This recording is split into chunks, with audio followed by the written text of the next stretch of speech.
So, welcome everyone. Welcome back after this wonderful lunch break. Who went to lunch with someone else from this room? Hopefully everyone's hands going up, unless someone actually went to lie down. Who spoke about the stuff that you learned here this morning? Good. I'm going to encourage you to keep doing that. Who noticed that as you talked about the stuff you were learning, that you had new insights or new ways of looking at it, or suddenly something that wasn't quite there clicked in a new way? Anyone notice that? That will continue to happen. What I'm going to encourage you to do over the next few days is something that's going to help you become successful with this when you go home. In other words, it'll double the chances that you will make a success out of it and reach that 5-6-figure income that we've been talking about. Would you like to know what that is? Yes. What I'm going to ask you to do over the next few days is get to know everyone in the room. That's the whole creating your network thing, which is going to be useful anyways. There are some people in this room that you will click with more than with others. You'll get a sense of connection, a sense of comradeship, a sense of like you trust this person and work well with them and so on, right?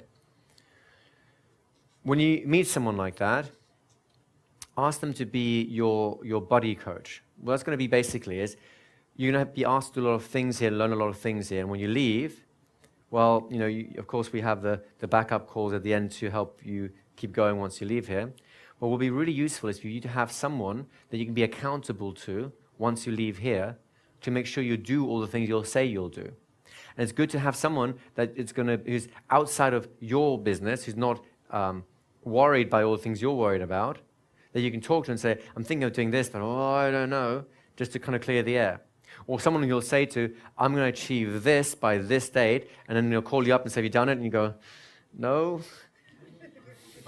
And then anticipating that call, you go, God, it's Friday already. I better go and do this now because I'm going to call them tomorrow. You can see the value of this, right?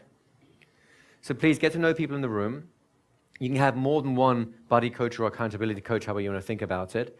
Or you can just have the one. It's really up to you how many you want to handle. So please don't get offended if someone says, no, it's not that necessarily that they don't want to work with you. Maybe it's just they want to have one person only, and having too many people could be too much for them. Others of you may enjoy having 2 or 3 people to chat with in that kind of group. Please go with whatever feels right for you, right? And then get to know them, make the offer when they get accepted. Keep that in the back of your mind so that when you leave here, this is not the end point of something, and as happens in many seminars, you slowly start deteriorating and go, oh yeah, that was kind of good, but no, I don't know. You keep the momentum going. Because once again, let me reiterate, both Joe and I, we want you to succeed. We want you to have a 6-figure plus income based on doing something which is really worthwhile, something that you love doing, and is a real force for good in the world. And we want to make sure that you have as much in place as possible before you leave here to support your journey to success. Does that make sense to everyone here? Yeah? So who's going to be doing that? Who's going to be looking out for buddy coaches, accountability coaches, and stuff like that to go through? Beautiful. So before the lunch break, we were talking a lot about market research, a USP, and getting a real sense of who your client is so you can serve them, right? Fair to say? And would it be also fair to say you've learned a lot more about market research than hopefully most of you came in with beforehand? Some of you, I know, are much more experienced, so it may have been nothing particularly new. Even those of you who are experienced, though, may have picked up one single nugget, which on its own is worth the session, because when you have more experience, one nugget is worth 10 times its weight than for an inexperienced person, because you can do much more with it, right? What I would like to do now is take that idea forwards now. So now you understand what the client is like. You know how to constrain yourself to have more to focus the lens, so to speak, so you have more energy to focus on the one thing that's going to drive the clientele towards you. You know how to speak to those clients. Wouldn't that be fair to say? Right? We'll refine that process of how to have that conversation as we go along, but you have a good starting point at this point. So what now we want to look at is, now that I've been through the marshes and we've seen the village a bit, we want to come back and look at Johnny's heart a little bit, your office. Because now that you understand, or at least now that you know how to understand the clients that you'll be serving, and you have one example of a model client you might be working with, your office must reflect your clientele. If my clientele are executives owning $500,000 plus, aged over 50 years, and I don't know, their problem is stress or creativity, right? That's a pretty nice constraint, right? If I now rock up in my best gangster jeans with a bum hanging down by my ankles, my cap, reverse around there, I have some gangland tattoos on my neck, and they walk into my office, and to relax them, it's kicking some nice vibes of, gangster rappers, talking about people that rhyme with itch and shooting people and stealing money and stuff. Is that a useful environment that they will feel welcomed by? No, right? So we'd like to take a real quick tour through some of the ideas you want to be thinking about when looking at an office. Do we have the office slides on here, or should we just go through it? Do you want to run them through the main offices? Oh, for the different types of office? No, I don't have that one. I have one example office. That's fine. We'll just run through the main offices, and then we can, the office setups, and then we can take it from there. So this is actually a picture of one of my offices, and it is a simple setup. Like I said before, I do a lot of, the color doesn't look great. I do a lot of corporate coaching, golf stuff. So the type of people I'm seeing are used to sort of being in a business office, and so that's where I'm located. There's all sorts of different kinds of venues, offices that you can be a part of. Many hypnotherapists, when they start out, they love to find a room with someone that's in a complementary business, such as like if you find a doctor in your area that is very amenable to hypnosis services or whatever your services are in general, and they have a spare room, often they'll let you go into their spare room. That's one of the first offices that I had was a chiropractor kindly had an office space, and he said, I'm not really using this. You can see some of my clients, and that's where I got some of my first clients a few years ago to just, talk with, and it grew from there. So like I said, this is one of my offices. I have, different offices are going to have different amenities. So I've got, artwork, different visualization tools I use. Something that's important, I think, for a lot of offices, and again, this will be given your clientele, is I have a lot of certificates and stuff that credentialize me, that subtly tell my clients that I'm a professional. I know what I'm doing. I've got all this education behind me, and that they're in safe hands. I also have 2 executive chairs there. That's not an accident either. Executives are used to sitting in nice, comfortable chairs. I want to make them feel at home. Occasionally, sometimes, I will completely change the office if I know that work is stressing an executive out. I'll actually take that chair on the left out and put something much more comfortable there, like a bigger, comfier couch. So I'm using my office as an extension of myself. It is something that reflects both who I am and who I am for my clients. Other things, you may want something like a little water sculpture or something. Maybe that might be nice for your clients. I've got, of course, tissues. I've got the proverbial couch in my office as well. Everyone that I see loves this couch. I got it for a few $100s from some random furniture store, and people can lay down. They feel like I'm, their therapist in a real therapist's office somehow. And for them, it's just something that further sets the tone for what we're doing there. Often, I've had clients that have sat in the office chair, and they're like, and I've done a ton of hypnosis with them. They're pretty much done with their problem. And they go, so when are we going to start the hypnosis? Right? When am I going to get in the couch and lay down and do that? So you have to watch out. Sometimes people will expect you. I have a friend that he hangs a stopwatch on the wall, and people don't believe him that he's hypnotizing them unless he brings out the watch, or they'll stare at the watch and go, oh no, you're going to use the watch. So it's really just let your office be something that can be a reflection of you and that your clients are going to feel comfortable in. This is a picture of a simple conference room setup that I've done where it's a stress relief for executives. And this, for the time being, was my office. I treat it just the same. that it's a space where people can come into, they can actually make some change, and people get a lot of enjoyment out of doing that. This was another back room in an office.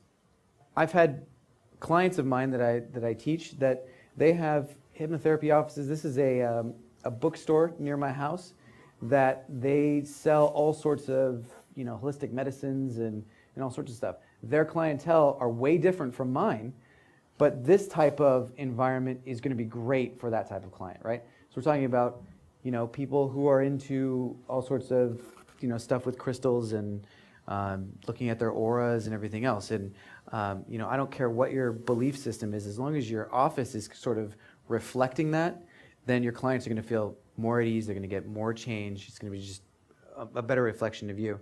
Here's another sort of view of that office. I'm sorry, it's a little hard to see on the projector. But it's the same thing. It's a very comfortable couch. There's a gong in the corner. I forget what it's called, but that bowl, the singing bowl, there you go. Makes some really cool sounds to people. So different modalities work as well for your different offices. And that's it. So when we talk about the office, you get the idea that you're going to create the atmosphere that matches this person that you've been talking about. That's why you're doing all this work, right? I'd like to talk very quickly, very briefly about where you find your offices. And Joe's already mentioned a lot of these places. The two typical choices that people make is, do I do it at home or do it outside the home, right? If you do it at home, you have two choices again. Do I do it in my house, or do I do it in my garage and convert it into like an office? My recommendation is, if you're going to do it at home, it's a great place to start with because it's cheaper, right? Have a separate space from your home space to the office space. And that's not for you, although there's a little bit of that. It's for your client. Walking into someone else's territory is bad enough. Walking into their home when it's a stranger, it feels very, like, have you ever had someone try and become your best friend and you have no idea who they are? It's like, this is a little bit creepy, right?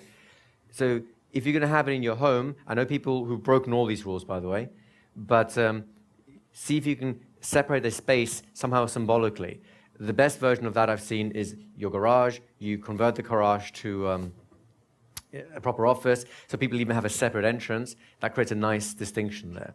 If you're outside the home, Joe's in an actual proper office block, renting an actual office, along with salespeople, real estate agents, and so on, right? It sets the tone for that kind of person. I myself was working in a physiotherapy practice. I rented a room as part of a physiotherapy clinic, and that set a tone for my people as well, because I was focusing more on phobias and fears and that sort of stuff. There's more a health-oriented thing there. Does that make sense to you guys? And I stopped smoking, of course, is classically a health thing too.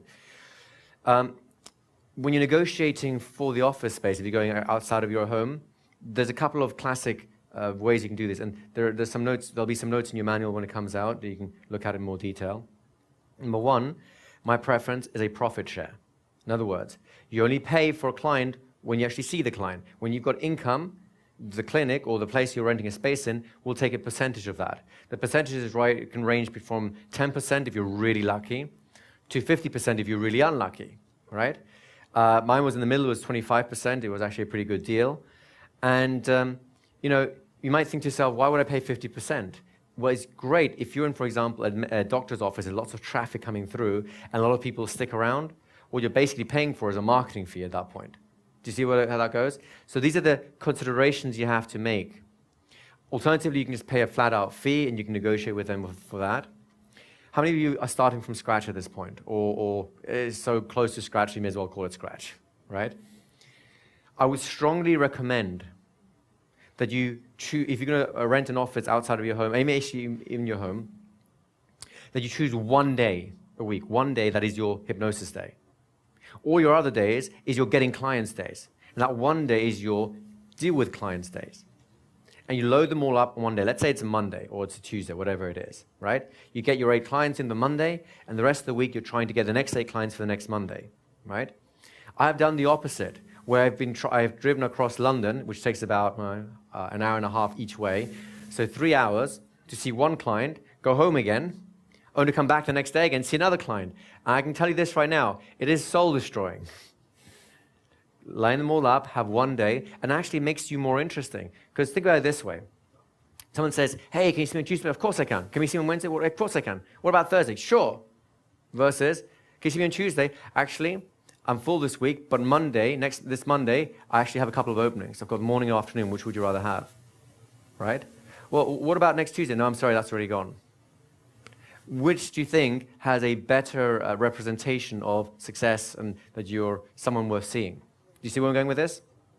So you get the idea about the office space. So your office space represents whatever message your client needs to see, and it's of course part of you, who you are. Where your office is going to be a reflection of that as well, and you have to negotiate the different ways of the rates and so on. That's just part of the game here.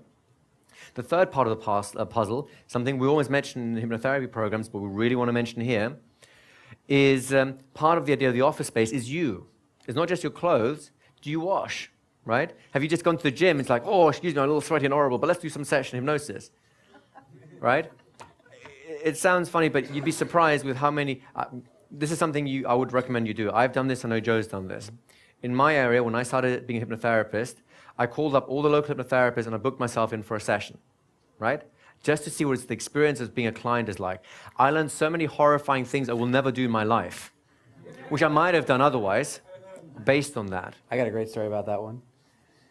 I booked myself to see a hypnotherapist, and I didn't recognize the address, but I was like, I know, I've lived there all my life, so I kind of know the city.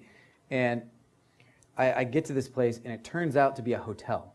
And this hypnotist had rented a hotel room to do his sessions for the day.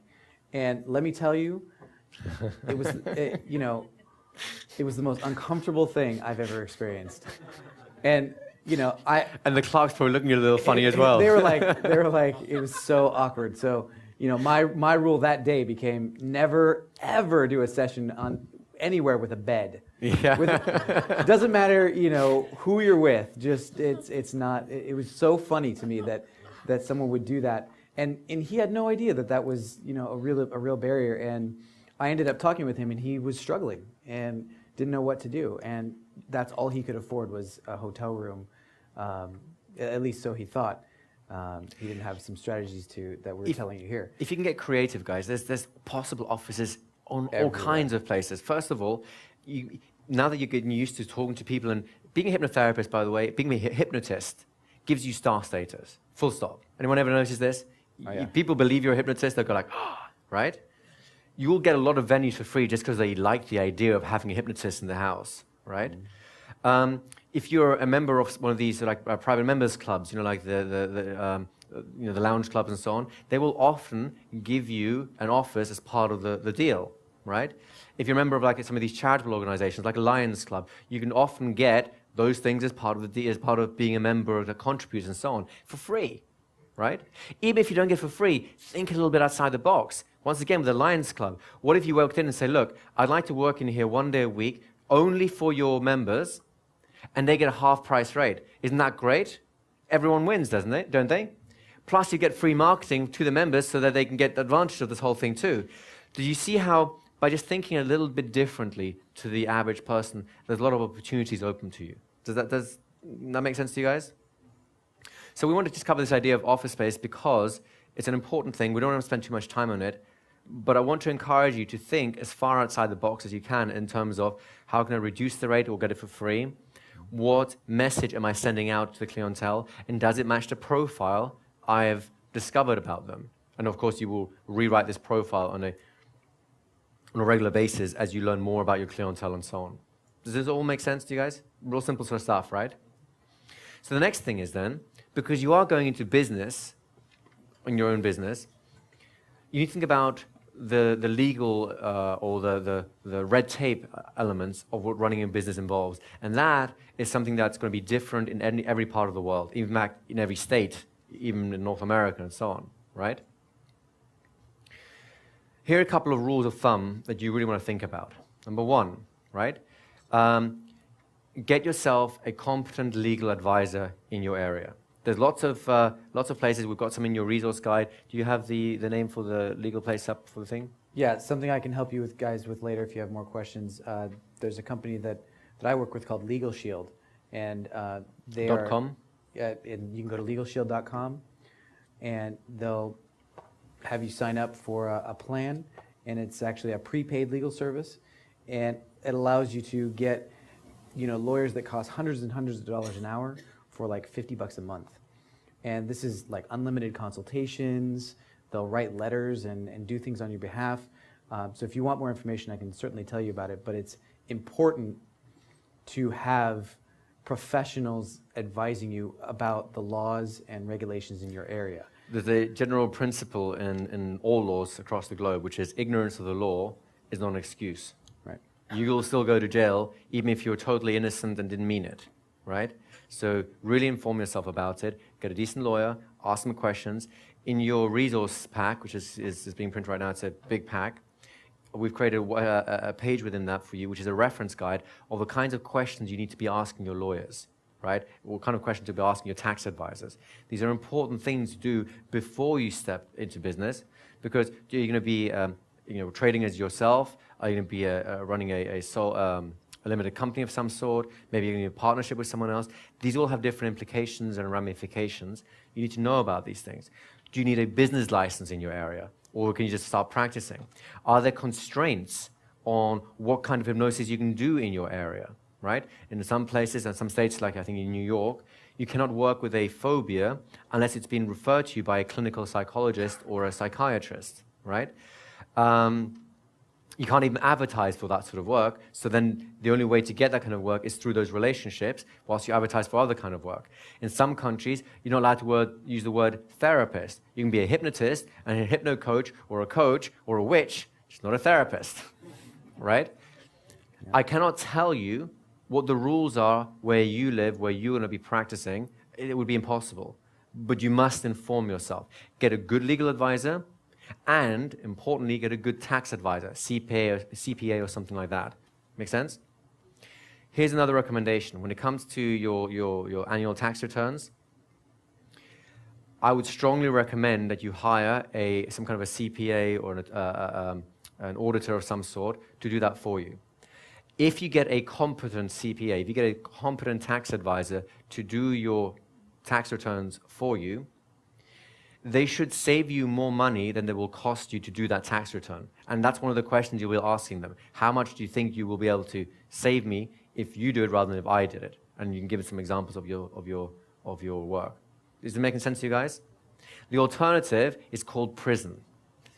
And I'm not joking. Especially in some countries, they're much more draconian about these things than in others, right? So get yourself a competent tax advisor. And a small one-man band can be fine when you start off with. Once you get to a certain level, when you hit the sort of six-figure income, you're in a special category because you have enough money for the taxman to be really interested in you, right? But you're not one of these mega, international megacorps with such a big legal team behind them. They're afraid to start, asking too many questions. You're in that kind of midway band between the two. At that point, you will probably want to switch tax advisor to someone that the tax authority knows and trusts, because then they'll be more likely to leave you alone than investigate you. If they don't know who your advisor is, the chance of you being audited by them is much higher. Does that make sense? So these are just little simple ideas to get you started, but get this stuff down ahead of time before you begin so you know what you're getting yourself into, right? Is it all clear? Again, these are simple, these should be very straightforward things, but I want to impress them upon you because it's very easy to get excited and say, yes, let's dive into business, let's do this, right? And then suddenly you find yourself on the wrong side of the law because the area that you're in does not allow a simple thing. I think recently in Florida they had a gentleman in a school, I think he was his principal, wasn't he, who got into a lot of hot water for doing hypnosis. Now, he's allowed to practice hypnosis, just not hypnotherapy, without a license there, right? The problem was, what he was doing, the sort of hypno-coaching to pep the students up a little bit, was such a borderline thing, we got into trouble over it. Had he taken the legal advice ahead of time and said, I want to do this, can I do this without getting into trouble? He could have saved himself a huge amount of heartache up front. Does this make sense to everyone? So please, get competent advice for your area and then follow it, because there's much point getting it otherwise, right? Does it make sense? James, could you hand out the 3 pages called Basic Accounting Form? There's one thing that you must be very, very careful or meticulous about. This is something that I know of very few countries of where you can kind of fudge this. You need to keep your business records very clear, because someday the taxman may well ask you about them, And if you have unclear records, the best that will happen is a heavy fine. The worst is really not a happy moment for anyone concerned, except for maybe the taxman, if he's a bit twisted, right? So I want to run you through a very simple accounting process, the one that I actually use myself in my hypnotherapy practice. It's not the one we use now as a business because we've grown into a much larger scale. So this is not something that was going to serve you through your entire business life. This is for you to start without getting overloaded about where you start. Does it make sense to you guys? Those of you who are already in practice, feel free to chill out, take a coffee, put your feet up, bite your toenails, whatever you want to do. This will be really old news to you. For those of you who are a little bit less familiar with it, I want to run you through a very simple process to show you how easy it can be to not get lost in your account keeping, right? In your record keeping. Can we have a microphone over there? Oh, actually, we're... It's just a simple question. Yeah? Is there a specific software program for hypnosis business?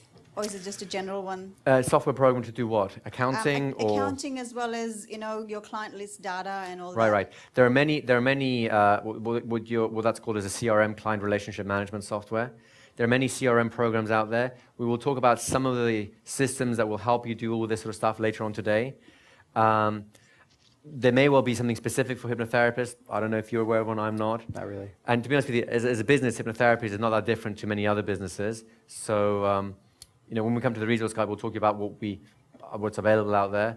And I can't advise beyond it because we don't use that sort of stuff. What we use is something like Infusionsoft, which is a very complex system, which I do not recommend to anyone until you start reaching... And seriously, it took us 2 years to figure out how to use this, right? So once you get towards a six-figure income, you may start thinking about it, but before that, there's really no point to go down that road. Does that help? Okay. So I want to just run you through very quickly the accounting system that I myself use. It's a real simple, no-brainer, almost no effort involved sort of system. Number one, I had a separate bank account for my business to my personal life, right? My business bank account had a card. It was at the time a debit card, which worked just like a credit card, just I didn't have to pay those stupid fees. And every single purchase that I made for the business, even if it was a sandwich, was done on that card because it automatically creates a record for me in my bank statements. I'm letting the bank do my accounting for me at this point, right? I paid for nothing in cash. This is very important, right? Also, every single bit of income I had went into that account, even if it was cash, because then I don't have to think about it later on, right? I strongly recommend that if you get cash payments, you do the same thing, because even if you innocently forget to declare the payment, it makes no difference to the taxman. So I would strongly recommend everything goes into that account, then it becomes a clear source of this is exactly what I paid, this is exactly what I got. It becomes very easy then at the end of the year, or quarter, or however you do your accounting, to create a simple statement that you then give to your CPA, and they in turn just go churning through the numbers in next to no time and go, great, I can save you $1,000 this year. Thank you very much. Do you see how that works?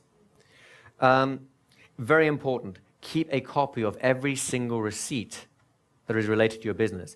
Even if it's something that might be related to your business, but you're not sure if you can claim on it, keep it anyways, because your CPA might know something that you don't know about the law that says, yes, actually, this is a very legitimate expense that you can claim back on. What I used to do is I had, those clear plastic wallets, had 12 of them. Each month, I just stuffed them into the new wallet, and then I just went to the next month and so on. Then when it comes to sorting them out, I don't have to sort through this huge pile of things. It's just one wallet at a time, and it's a lot easier to deal with.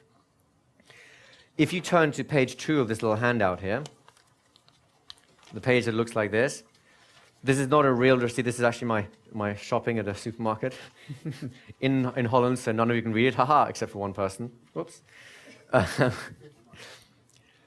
And I'm just, again, this is really simple kid stuff, but I wanted to show you how simple this can be to make it happen. When you get a receipt for you buying something, let's say it's a pencil, so you can keep notes for a client or whatever, or you buy yourself a little camcorder to videotape your session, right? You keep the receipt. Now, the things I do is, number one, on the top of the receipt, I will always write down what it was for. Because you may remember now, you might even remember next week, but a year from now, you'll be surprised at how difficult it is to figure out what the heck you just spent $500 on for. And if you can't remember, you cannot claim for it. So write it on top, and it's very clear. Number two, I tend to circle the actual amount I paid. There's lots of numbers on your thing, especially if you're making a bigger shop. So I will circle either the amount if it's part of another bill which I'm actually using, I'm paying for, or I'd ideally pay for them separately. But circle the amount so you can zero straight into it when you're doing your accounts and double check, yes, this is what this was for. Finally, circle the date, because the dates sometimes get lost. As you see on this receipt, there's lots of numbers on the bottom of it. Which one's the date? Now, it may not seem like much now, but when you have 100 of these to go through, it is a real pain figuring out, is the date there? Is the date there? Where's the date? What is this related to? Does that make sense to you guys? Then stuff these in your envelope, and you can forget about them for a while until you come to do your accounting period, whatever it is. Then you just sort them in time out, and it makes your life a lot easier. Does that portion kind of make sense? Mm-hmm. So far you have a simple bank account with a card, all income goes in, all payments come out of that directly via the card. Your statements then become basically your business returns. You'll have your receipts that you keep, because you'll be able to match your receipts to the expenses coming out of your account, so that you can start claiming stuff back from the taxman. The final thing I'm going to recommend you do, and this is on the final page of this thing, the page that looks like this. This is a business diary. Now, what a business diary does is, you'll notice that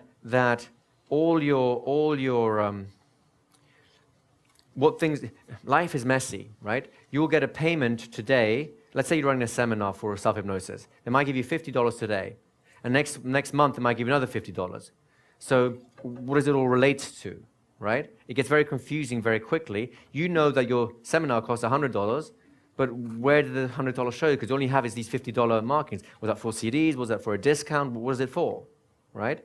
So what a business diary does is, every single time that you have an item coming in, and I personally only bothered with income, but you might do this with expenses too.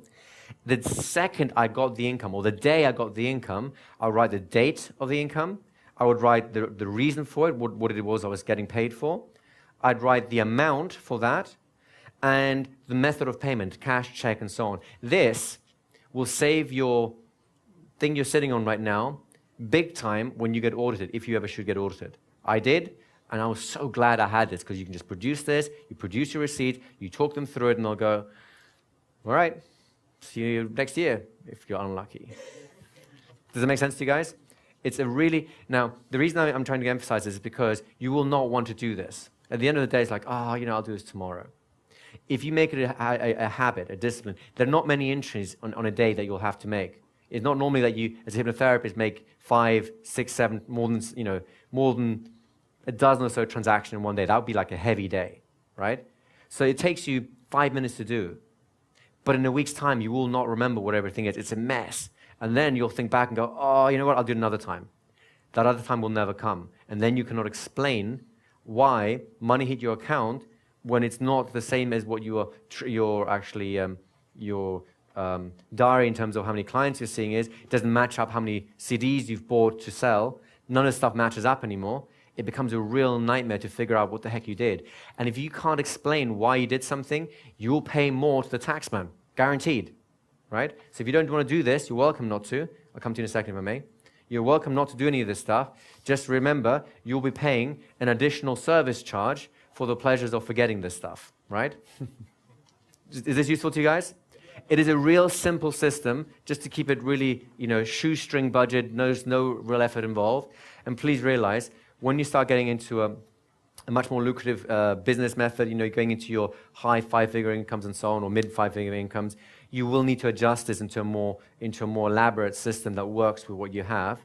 But this means you have no excuse for not starting, basically, right? And that way, if you don't find the right CRM software straight away, it doesn't matter. You can get started now and then bring in the more complex tools as you go along. Is this useful to you guys? Yes? Can we have a microphone over here, please? Just stand up so we can get the mic to you. If on your example, you sold a seminar and it was $100 and they give you $50 this month and next month, when you were making your entry, would you just put like the $50 and part 1 of 2 and then part 2 of 2? Right. I would say, well, it's entirely up to you. I just put down $50 deposit for seminar for date X, right? So it's a deposit. I knew who it was from. I knew what it was for and which particular date, because I'd have several seminars a year. I have to know which one that was relating to. And then I'd say balance or follow-up payment, and I'd say balance of payment for seminar and so on. So I kept it real simple like that, and I was never asked specifically to track all the way through those things.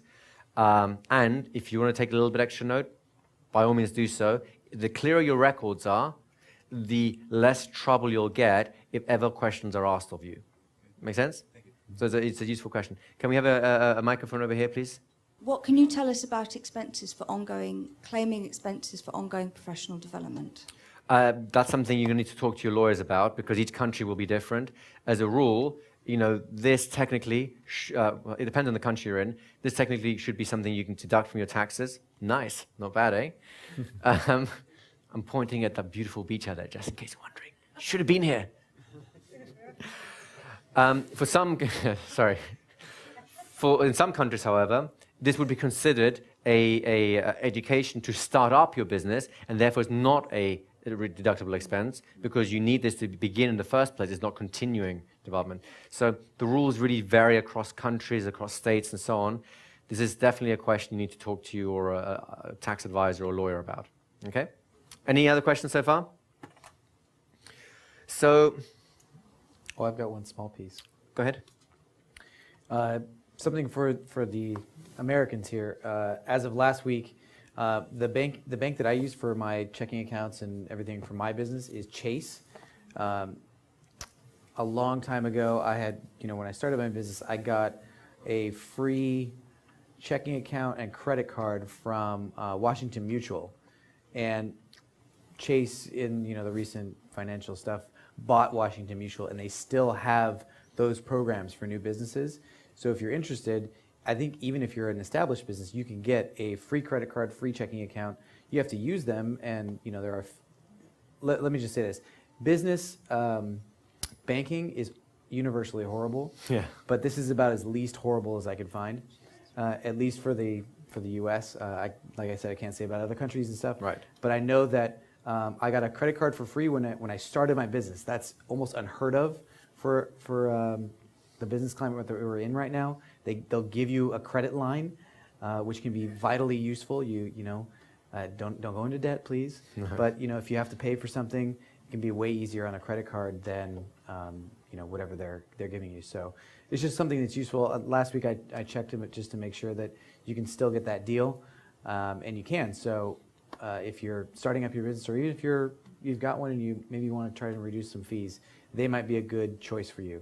But again, talk to somebody that's competent, like a lawyer, that can tell you, and maybe they even have better advice than I do. And shop around, right? A friend of mine in the UK did exactly that. He went through, I think, over a dozen banks and found out all the different types of accounts they have and so on. He ended up finding one that had zero charges, zero anything for 5 years. He basically had free banking for 5 years, which for a business account is pretty rare.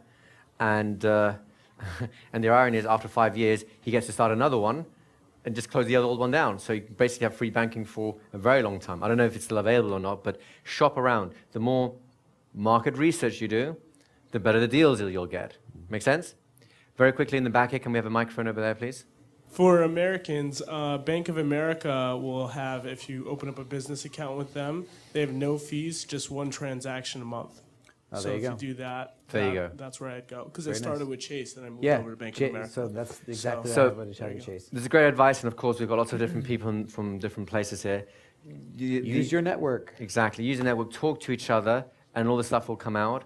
And do your research. Just find out about stuff, So we're good on the idea of the logistics of the business setup in the background, right? So what I want you to do now, right, for a moment, if you would, is just put everything down, if you would. And find some position that you would find comfortable to maintain for a little while. Only a brief while. And seeing as you're looking so comfortable, you might as well close those eyes. Because already you've gone through a lot of material today.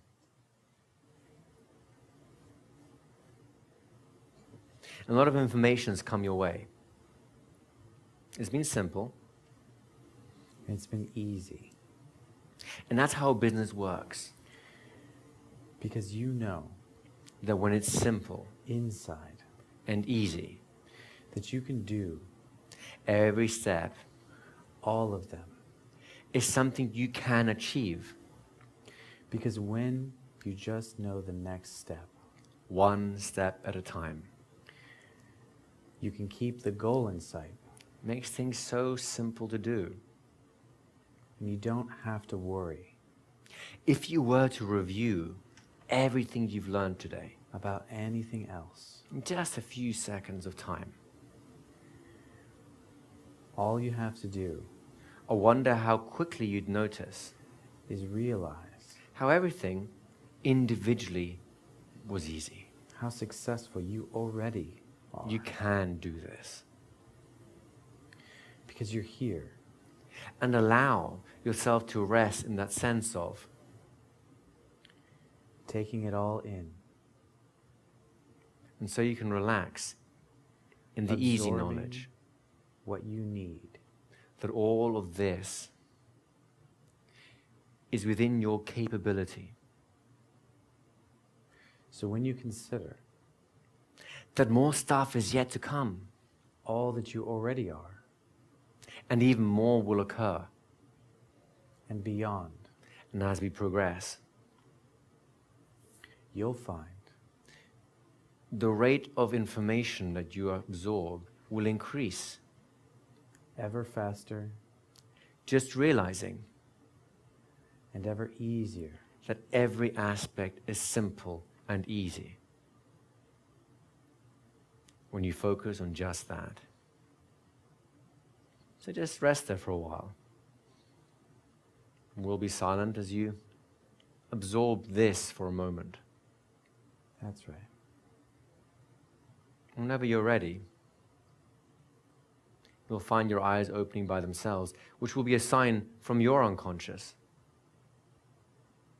that you've processed the foundations of your business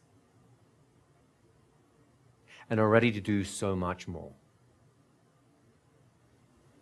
That's a nice thought, isn't it?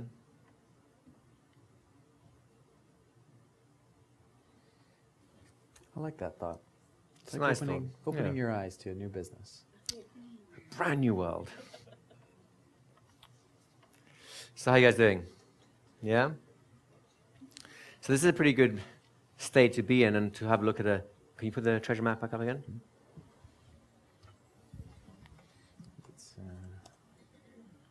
There we go. If you recall, Let me just, in our exciting adventure of Johnny the Painter, we've covered something along the top line here. We have the marshes. Who here is familiar with the marshes now, right? Who, before they came to the seminar, was a little frightened of the marshes? They're a little smelly and a little horrible, and it's like, oh, there's so much stuff going on there, right? And would it be fair to say, now that you've had a little bit of the inside track, admittedly, we've taken the shortcut through the marshes, but they're a little bit friendlier now. Would that be fair to say? There's a little bit more stuff going on. Who here find themselves kind of getting a little more excited, actually, about the prospect of doing this properly? Yeah? That's good. And of course, our friend Johnny turned up all sweaty and horrible by the village, so he spied a little bit, you know, the good old tradition of voyeurism. And he watched their lives to see what they're like. And what did you do when you did your USP map, your client profile map? If not, use your experiences of the world and hopefully coupling that later with your experiences from the research to do the same thing, to get to know the people you'll be working with. And now you'll know where to build the little hut, Johnny's hut. And all the stuff we've talked about will make more sense at that point, right? So we have the kind of foundations of something. But right now, what happened to Johnny when he got to the village? What did he discover at that point? Anyone?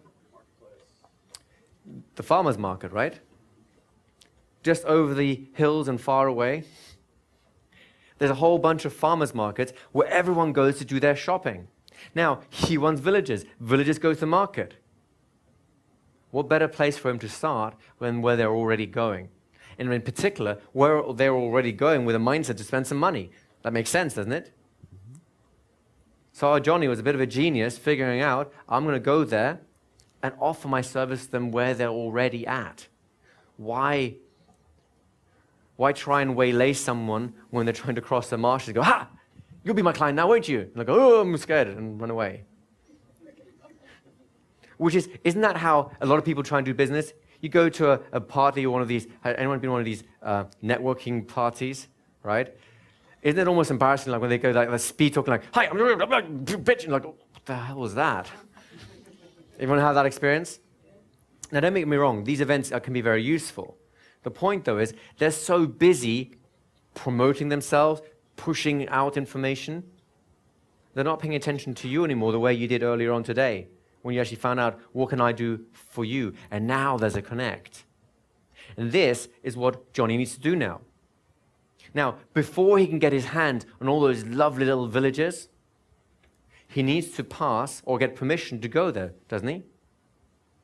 Because if he just rocks up at a farmer's market, this is your market, and some boy just starts rocking up and saying, oh, just come with me, follow me. And you go, what's he doing? Right? He's interfering with my business in some way. You won't like that. It's not respectful, is it? There's no point doing this sort of stuff, especially when we believe in a win-win.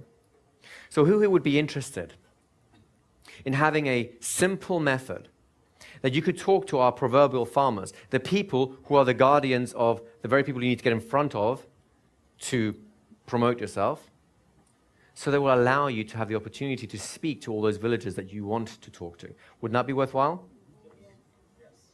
So we have a little process. We have a simple model.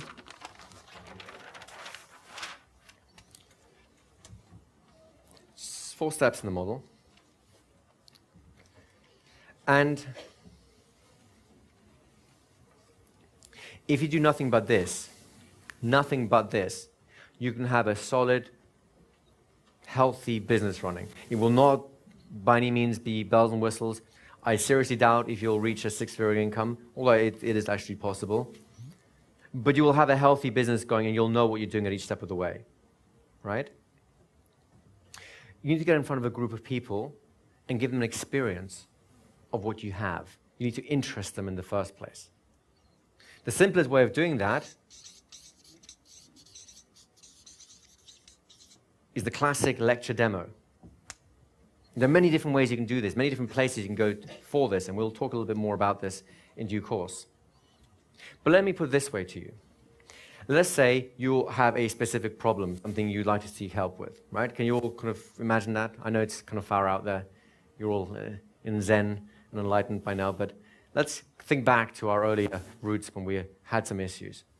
And let's say there's 100 hypnotists that might be able to help you, and they're all standing in front of you. Which one do you choose? Right now, you have nothing to go by, right? It's just the one with the biggest nose or the least BO. That's really the only thing you have to choose by, right?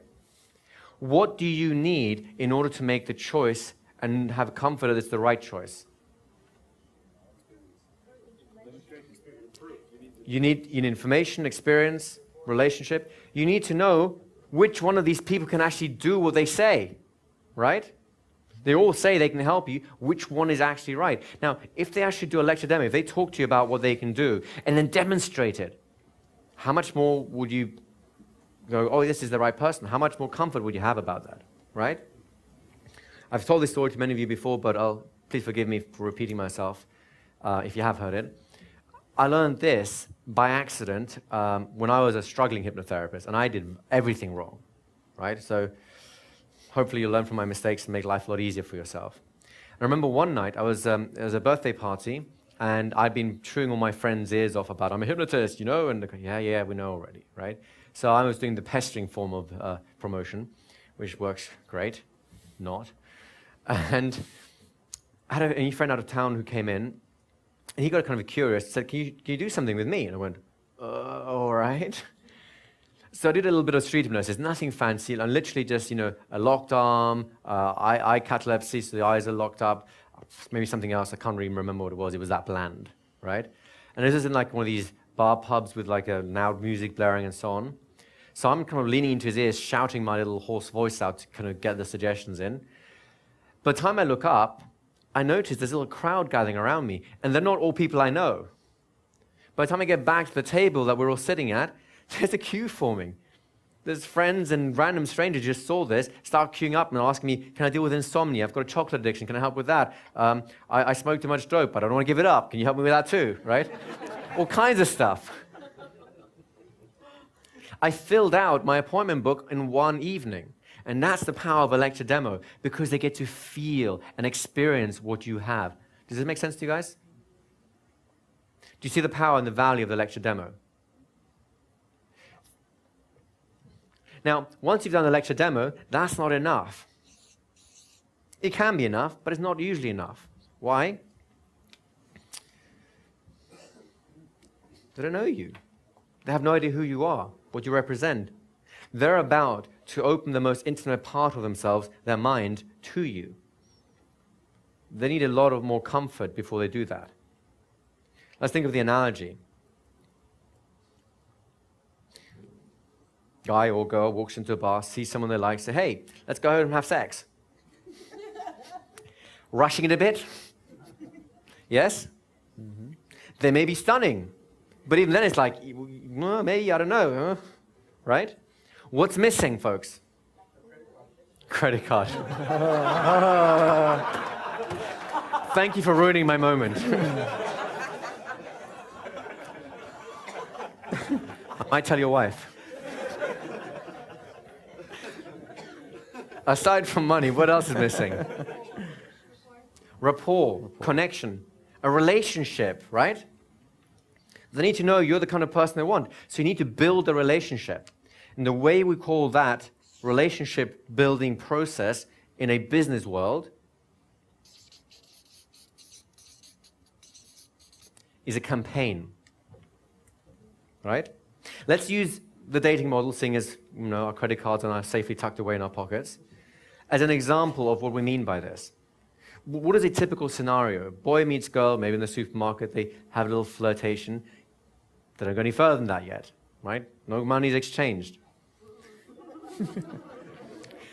Next week, they're both in the supermarket, and they kind of remember from before and go, oh, and they go smile and go, and they get chatting a little bit more. This time, as they walk out, they notice that they're walking in the same direction. One thing leads to another, they have a little coffee. Reasonable, isn't it? They like it, so they exchange numbers. Then, boy or girl calls the other one up, and they decide, well, why don't we have dinner some night? Maybe go for a movie. 5 minutes turns into 10 minutes, turns into an hour. Before we know it, a few weeks have passed. They're in a relationship. Isn't that kind of how it typically works? Yes? And in business, it's really no different. The lecture demo is the hook. It's like, yeah, they're all right. The campaign, and we'll show you how to deal with campaigns, is that process of building the relationship. And a relationship is built by an exchange of value. Initially, you'll show your value. You might give them some freebies, some interesting ideas, some interesting information, some fascinating facts, and so on. Please allow me to present to you the one biggest mistake I've seen even seasoned business people make at this point. Would you like to know what that is? Yes. They give a lot of value, which is great for building a relationship of sorts. But they never ask for anything in return. And then a year down the line, they ask for something in return, and the people get offended. Boy meets girl, supermarket, 10 minutes, coffee, great. 5 weeks later, they're dating, or so they think. 5 years later, they still haven't had sex. Now Johnny is thinking, it's been 5 years, I'm ready for this now, let's have sex. He goes, what the hell? It's been too long. The relationship has been set in a different track. The expectations are different, and now they're violating the expectations that have been set by doing that, right? You see what I mean with this? You're better off finding out right at the start whether or not that's this kind of relationship. You may as well just figure that out right away. And this is the same thing in terms of the business. I know people who have given so much stuff away for so long that when they even suggest, even hint at they might possibly like some payment for this, their non-clients get offended. How dare you ask me for money? That's just horrible. They've been trained because the very same person is happily spending $200 a month on a gym they never go to. right? Because the expectation and the relationship has been set differently. So when you're setting a campaign, you're building a relationship, but you're always making it clear, I will ask something of you. You do not have to give me anything. You do not have to. I'm not going to force it at any point, but I will ask. And that's only fair, isn't it? Do you see where we're going with this? Now, this makes sense, I hope, to everyone in this room, right? And I'll make you another promise. Right now, it makes sense. At least half of you in the room, when you actually get to doing it, will go, oh, I don't know. Maybe I'll leave you till next week's letter before I ask for something. Right? That is, once again, a problem in your own attitude or your perception about money and what it means. If you have that, speak to a friend and have it sorted out. Or just bite the bullet and do it anyways. Because otherwise, the only relationship that you're building is one in which you will never be able to ask for money, which means you'll never have a business because you'll be out of business before you can help anyone. Do you see how this works? A lot of businesses are accidentally training their clients to say no to an offer because of this. Make sense? Could you give an example, please? An example of how to do this? Sure. What you mean here, please? Sure. In a few days' time, we'll be removing the water from there to here, and there'll be lots of products there. You're welcome to peruse them. And if you want to buy something, we'll make sure you get a special deal. You always get a special deal at these seminars, but it won't be free. You know that, right? There it is. Now, have you received value so far in terms of what we've been doing up here? And I'm being very upfront. At some point, I'm going to give you an opportunity to spend some money. I don't mind, right? Has anyone here received at least one email from us as a business? Have you noticed how they don't always offer you something or ask for something? Sometimes they're just like, hey, this is a good idea, here's a nice thought, or use this tip, right? Other times it's use this tip, and by the way, if you want more, you can buy the product that this came from. And others are like, just brassy, hey, buy it, it's good for you. Right? It wouldn't that be a fair sense of the pattern? We'll show you how to develop that pattern as we go along. I just want to get the concept out right now. Right? Does that make sense? Does that help? Very quickly. Can we have a mic over here, please?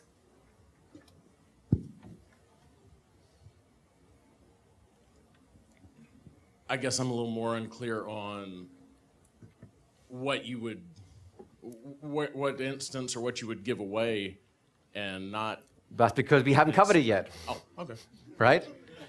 For the moment, you don't have most of you probably don't have an idea of how to do a lecture demo. What do you say? What order you say it in? What are you looking for? What highlights and so on? We'll be teaching that tomorrow. For the moment, you probably don't even know what do you put into a campaign, just the idea of the one, right? Essentially, the simplest, cheapest, most cost-efficient way of doing a campaign, would you like to know what that is? That's the one we will be primarily training you to do whilst we're here. That's emails. You've experienced it because you wouldn't be here otherwise, so you already have a good reference point, right? And those emails will be a simple story. Hey, let's say you're doing stop smoking sessions, right? You might say, here's a free report for your stop smoking session. Welcome to it. Oh, and by the way, next week comes along or next day comes along. Oh, I just saw a client who came for stop smoking. He sent me back this email or this letter thanking me. It was such a charming thing. I think you might enjoy reading it too. And there's that person saying like, oh, I feel so great. It's been 2 weeks and now it's like I can work with the grandkids and I've climbed a mountain. Thank you so much. There's an indirect implication there, isn't it? Right? And if you want to spell it out for them, which I would encourage you to do, you just say, if you want to feel as good as Johnny did here, well, just call me and make an appointment. Now could be the time for you to stop too. Do you see how that works? You give some value, you ask for some value. You give some, you ask some. Sometimes you just give because you feel in the mood to be generous. Sometimes you just ask because you feel a bit, give me some back, right? Doesn't matter. It's how relationships are formed. And the tone of the relationship you set at the beginning, that's the track it will stay on for. Does that make sense to everyone? So let's actually do this.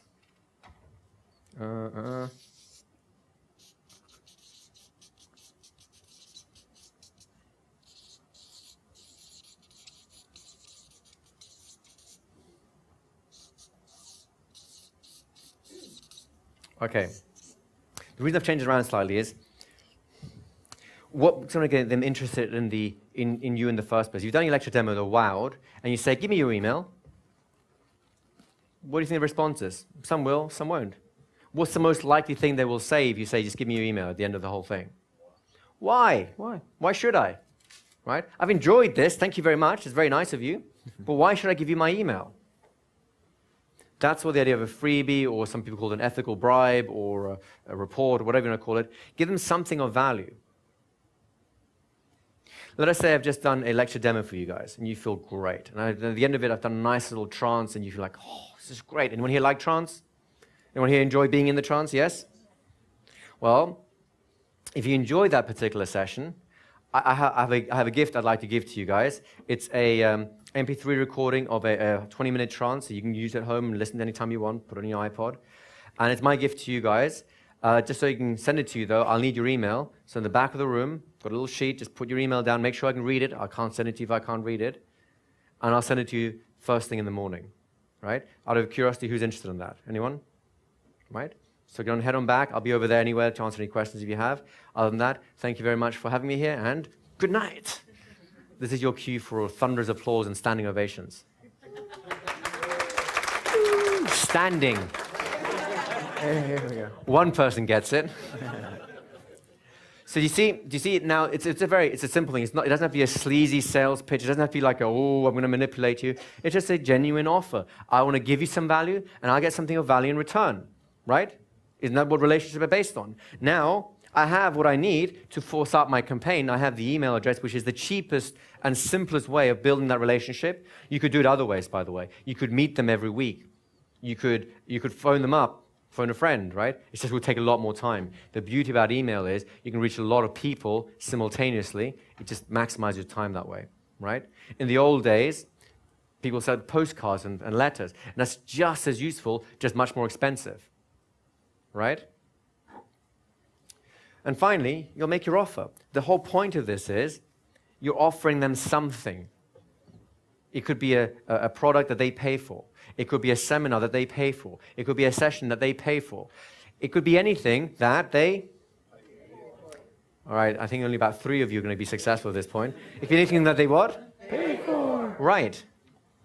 And that's when you have a fair exchange between business and customer. And that's what keeps you healthy and alive. Does this little formula make sense to you guys? Yes? Yes. Now, before we can get all of this done, this is really, if you do this consistently, you will get into a decent three-figure, $100, yay, a year, woohoo! No, you'll get into a decent 5-figure income based on this alone. You'll work for it, but it's doable. So shall we start here and then evolve our business from that foundation? Will that be useful? Yes? Yes. In order to start the lecture demo, which is, of course, what we do in the farmers markets, we need to get through the farmer, we need to ask someone who's got a group that might be interested in what you have, if you can talk to their people. Let's have this little brainstorm about what kind of people are we talking about here. Let's say you're doing weight loss sessions, right? Let's even forget the whole niching aspect that we talked about before. Let's go really blunt and say we do weight loss for all. It's not ideal, but it makes life easier in terms of what we're talking about here. So now, where could you go? Would doctors, by any chance, see people who would like to lose some weight? Yes or no? Yes. Would gyms, by any chance, see people who want to lose some weight? Yes or no? Yes. Would health food stores see people who want to lose some weight? Yes or no? Yes. Would yoga studios see some people who want to lose weight? Yes or no? Yes. Right? Depends on your area. Some will be yes, some will be no. But you see how there's many places that have your clientele already there, and they're not doing anything with them, really, right? What if you went to an old people's home and you gave them a lecture demo about pain? Do you think you might pick up some clients that way? Yes. Right? Doctor's office again about pain, another example there. Sports clinic, hello. Do you see where we're going with this? Now the problem is, you can't just rock up and say, okay, everyone, just move your chairs around, let's do something, and go, who are you? It doesn't work that way, does it? So you need to basically talk to the owner of that group, the head of the yoga studio, the doctor in the doctor's practice, the head of the charity or the Lions Club, the Rotary Club, whatever you have around you. You've got to talk to them and make them an offer so that they're going to let you talk to their people and then start picking up clients. Does that make sense to everyone? Later on, we'll show you how to turn these farmers into princes, but that's for another time. So right now, we just want to have a look at the conversation that needs to take place in order to put our basic business mechanism, our basic business engine into effect. Do you want to have a little chat about them? Let's do it. Let's do the phone call first, and then we'll talk about where they can pick up different ideas about where they can pick up clients, Okay. These ventures with after. Sure. Right? Off we go. So, in order to get in front of some of these people, you're probably going to have to make some calls, right? And the first call you're going to make to a business, especially if it's established, is going to be to a gatekeeper, someone whose job it is to filter out essentially people they think like you, but they don't realize yet the value that you can provide to that business. So you need to get through that gatekeeper first in order to talk to the business owner. So let's say you call up a doctor's office and you get a medical assistant or a secretary, someone that's saying, hi, this is Dr. So-and-so's office. What do you guys think you might say so that you could get some information to move on just to the next step? Anybody? Oh, we got a couple of ideas here. Can we get my microphone real quick? Do you have clients suffering from or with this condition? That's a really great question, right? However, is the gatekeeper going to tell you that information, let's say if they're a doctor's office? So a really quick way to slightly change that question, and it's a really great question. It's just the wording of it, it's going to stop someone like that, is what are the specialties of the doctors in this office? What types of clients do they see? And it changes the way that they don't actually have to tell you any particular information about what they see. If they're a general doctor, maybe it's the type of clients that they prefer to see. This gives you an opportunity just to get some more idea. We're doing market research here, right? What would be another question you guys could ask so that you could sort of get in front of, let's continue to use this example of a doctor, so you could get in front of this doctor to actually do something, a small version of like a lecture demo. Anybody else? Did you want to have another thing? Oh, you had the same question? Okay. So how about this? Hi, my name's Joe. I am a hypnotherapist, new hypnotherapist, let's say, in the area.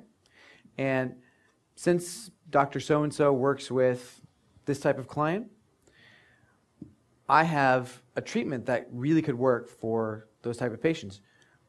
I would like to talk to him or her about that for 5 minutes. Would that be all right? When would it be the best time for me to show up? And a secretary, usually in my experience, because I've done this a lot, will tell you, they're busy all day. And that's fine. You say, that's great. I know that they're busy. However, what would be the ideal time to come? I will come anytime. Between clients, all I need is 5 minutes. And they'll tell you, oh, you know what? On Thursdays, usually it's a bit of a lighter day for patients, for instance, or, like say you're calling a yoga studio or something. Oh, we're normally, we open late on a Friday for whatever reason, and you can come in and talk to them right before they're opening. Some sort of time where you can start the relationship again. So this phone call will last, maybe 5 minutes. So you're already getting information about what types of people that they see, what type of people that they like, and then when the owners, the person who can actually make the decision to bring you in, can speak with you. And that's all you need from a phone call, this first phone call. So that's pretty easy to do, right? Yes? Yes? Okay, good. So next, let's say, it's Thursday at 2 o'clock and that's the time that's really great to go. In order to really have the most effect, get off the phone. Go there. Speak with these people in person.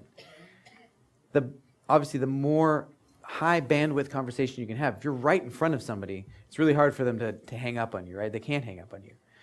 If you're right in front of somebody also, they get more of an experience of who you are, how you hold yourself.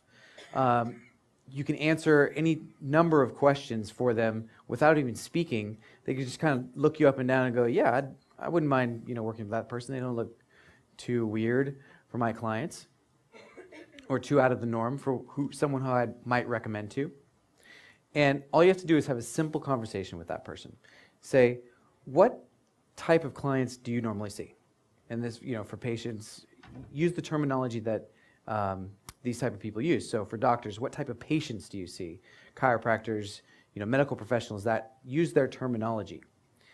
And ask them, because you're going to have a bit of a knowledge already from the gatekeepers.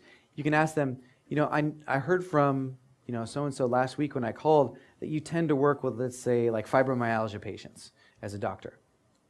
Well, I, as a hypnotist, work with fibromyalgia patients, and I can help reduce their pain. Do you think your clients might like a service like that? And then they get to answer yes, no. And you can pretty much come up with a response, right? So let's say they say yes. Oh, well, great. Here's some information. And this brings me to my next point here of a freebie, and we're going into a campaign. I use this with these business owners as well. I treat them just like clients. I'm giving them value, giving them information. So I can give... If you think about a business owner for a moment, and how many people here thinking that this phone call, getting to them is going to be relatively easy, or how many people think like, oh, I don't know, this might be a bit of effort? Hands up if it's an effort. Hands up if it's easy. We're kind of 50-50 split. 50-50? All right. Okay. So here's an interesting thought for you guys. What if you did your market research about this farmer first? What if you created a client profile about this farmer first, so you get a sense of who they are? How much easier would it be to call that person now and say, I have something of genuine value for you? Would that be easier? Yes? And that's exactly what he's talking about. Farmers are your client. Printers, when you come across them, will be your clients. They may not necessarily come and sit in your chair and be hypnotized by you, but you need to treat them as clients in the same exact way. You're still building relationships. You still have to find what their dreams and what their pains are. You still have to offer them something of value to help them achieve their dream or remove their pain. You still have to understand them as a human being so you know how to speak to them, what language to use, and so on. So everything you've learned so far still counts, right? Which includes, of course, the system here. You're going to talk to them. You're going to maybe invite them to a lecture demo so they can see you first before they let you loose from their people.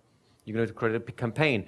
Joe has an amazing formula, an amazing way of building that relationship, a campaign, which I'm sure he'll reveal to you in a few moments' time. How much easier does that conversation seem to you now once you actually put the time in up front, you invest the time, it is an investment, to create a proper profile of the people you'll be approaching. That's what business is about preparation. If you prepare properly, then your result is much more predictable. Make sense? Mm-hmm. Can we have a quick mic from there, and then, sorry for interrupting, Joe, you can Not a problem. carry on from there. My experience with doctors a lot of times is anything that is not a PhD is... Allow me to pause you there a moment. I sense where you're going with this. How many other people could you speak to other than doctors?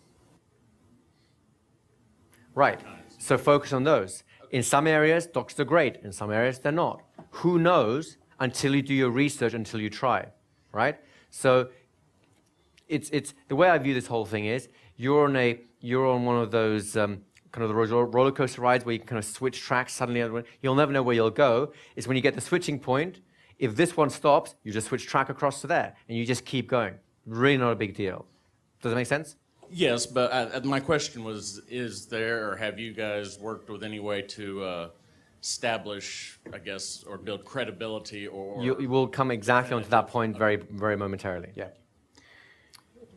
So, not to harp on doctors too much, but you can talk to anybody else besides doctors if you want. I'm using doctors as an example because it's easy and it's something I've done a lot. So something that you can do with doctors that can build a relationship. Would you guys be interested in building a relationship with a doctor so they can refer you some patients? Yes. Might be interested, right?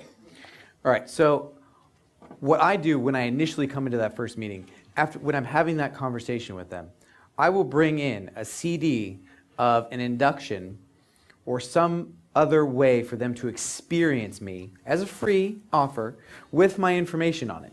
And I do this for two reasons. One, people don't throw away CDs. It's just I don't know why they can't throw them in the trash. It's like there's some sort of CD shield on the trash cans. People will rarely throw those away. And you know what? They might not use them right away, but they'll go, I remember that hypnotist came, and they'll pop it into a CD player, or they'll turn it into an MP3, and they'll put it on the computer and they'll listen to it. And they go, you know what? This guy's really good. I like this stuff. And it gives them an experience of me. Something else I do is, and you guys are going to love this. So when I've done my market research, when I've talked to a doctor, I usually know what type of specialties they deal with. So I will go to any number of websites, and these are again for doctors, but you can just use the same principle to use for any other profession. I will go to get medical journal articles and find ones about hypnosis and their specialty. And I tell you, this works like crazy. I will read them, I will know about them, I will highlight relevant portions for them, and doctors are used to reading these types of medical journal articles. They are constantly learning and gaining more knowledge about their field. So this is a useful way to use something that they're already doing and give them some value and build a relationship. So what I do is I bring a packet of these and I have them available, and I'll often have actually dozens of these, but I only bring one. And I'll give them a binder with one of these in there. And it'll be a simple sheet of something that I've written of, here's how I work with fibromyalgia patients, for instance. And here's a medical journal article about how hypnosis can really help fibromyalgia patients. It really does well for their pain, and it's a great modality and can really help in conjunction with a doctor. And I will leave this for them in a binder. The binder, again, has my information all over it. Not huge, so it's obnoxious, but just my information in there so that they can contact me. I'll actually have a few forms for referrals if the doctor's interested right away. If not, don't even bother leaving them yet. So then next month, next week, whatever it happens, I kind of feel them out, I'll come back and I'll say, hey, Dr. So-and-so, remember me from last week or last month or whenever I last saw you? I just wanted to show you this new article that I found about how hypnosis can help with people for weight loss or whatever your specialty happens to be. And I said, remember that binder I gave you? You still have that? And if they say no, well, then they have a new binder again. And usually they will. People don't throw away binders either. It's, there's another invisible shield over the trash can. So I will then add that to the list. So now I'm starting to build physicians have the PDR, the physician's desk reference. I'm starting to build a PDR, a physician's desk reference for how hypnosis and how specifically my hypnosis can be used for this medical professionals, patients, clients, whoever they see. And this works with all sorts of things. So I don't want to just continue with the doctors as well. I've done this with yoga studios. I've done this with, I recently did it with some CPAs because it's tax time and they see a lot of stressed out people. That's a really good business to be in if you know how to get rid of stress. And they see those people every single day. So what we're talking about here is number 3, right? We're campaigning these people. They might not send you a client. They might not even let you in the front door on the first time you talk with them, the first time you visit them. In the tracking that I've done, I'd say every 25 doctors' offices I visit, I get maybe 5 people letting me actually in the door to speak with a doctor, and again, this is doctors in my area, so it's going to vary for you. And then one doctor will actually be really excited, and we'll start a relationship right there. The rest of those 25 doctors, though, or I should say 24 doctors, I have to spend some time building a relationship. So I've already got only, like, what is it, 3 or 4% of doctors initially on essentially the first call are inviting me to help their patients in their business. The rest come along later.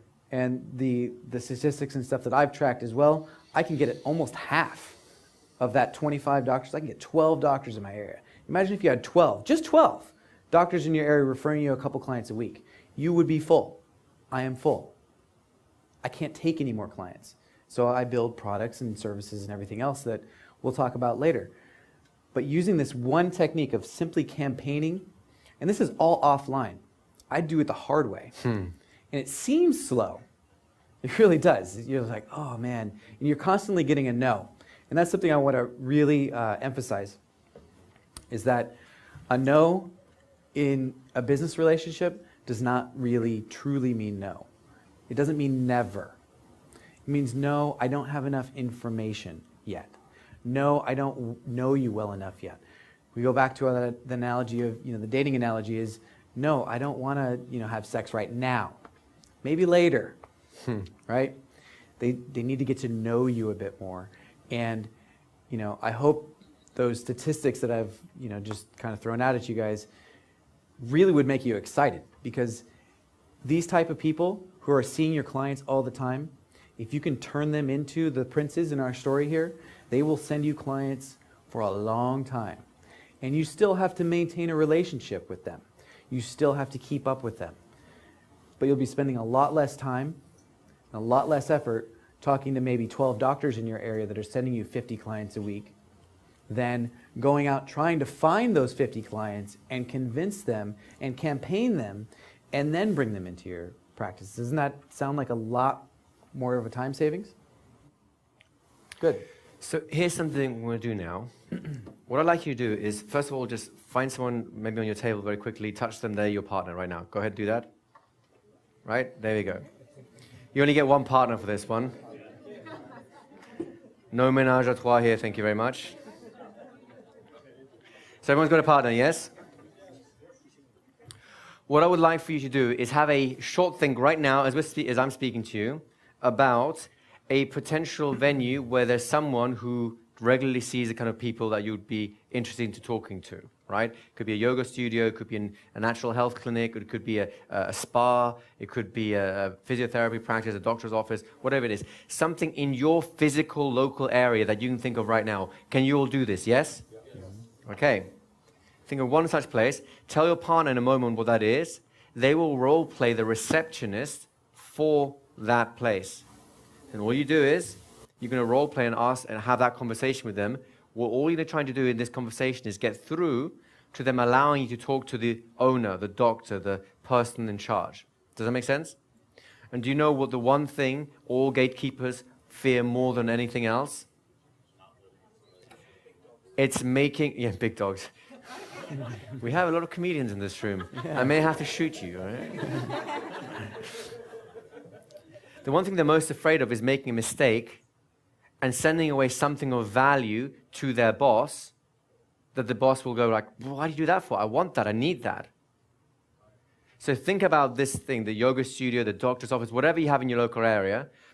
What is the one thing that the owner, the doctor, whoever needs or wants that you might be able to help them with that they can't do for themselves? So when you have the conversation, it's a no-brainer. You're a yoga studio. All your people come in here and they do this stuff. Their bodies feel great. How would you like to double your business? What? I'd like to talk to your, I could talk to the owner a moment. I can show them how to double your business by doing something that really will be unique in this area. What are the chances that they'll say yes? Much higher, right? Mm-hmm. So spend literally just 2 minutes apiece, 4 minutes in total, role-playing that gatekeeper conversation, then we'll come back, have a little chat, and have a break. Sound good to you guys? Yeah. So very quickly, how did those conversations go? Were they easier than you thought they would be? Anyone? Yes? The secret to this approach is your client profile or empathy map that you have there. If you understand what they want, what they need, the conversation is easy. Getting past the gatekeeper is easy because you just tell them, your boss really wants this, they need this, and I'd like to have a 5-minute chat with them about this. Now they're going to go, no, and then when they find out that, then the boss finds out they said no to something they really need, they're going to get in trouble. Do you see the mindset there? So the 5 minutes, and the 5 minutes is another part of the secret. Then when you get in front of the boss, it's exactly the same conversation again. You're treating them like a client. It's just the pain that you're solving is a different one to the therapy clients, right? Is that easy? Do you understand the process? Who here feels a little bit more relieved about the idea of how easy it is to get in front of people now? Yes? Good. It will require you to do this, by the way. This will not happen by itself. So very quickly now, just shout out some kind of places where you can go to introduce yourself this way and get set up a lecture demo so you can start bringing in clients. Quickly, just some out. Gyms, Rotary clubs. Where else? What? Bingo clubs, lovely. University, networking group. What else? Elderly homes, yoga studios. What else? Doctors. Keep going. Health centers, personal training centers like gyms. Go ahead. Acupuncturist. Do you see? Real estate, depending on what kind of stuff you're working with, right? Maybe it's like, ankle pain, you're walking around a lot, right? Day spas. Night spas.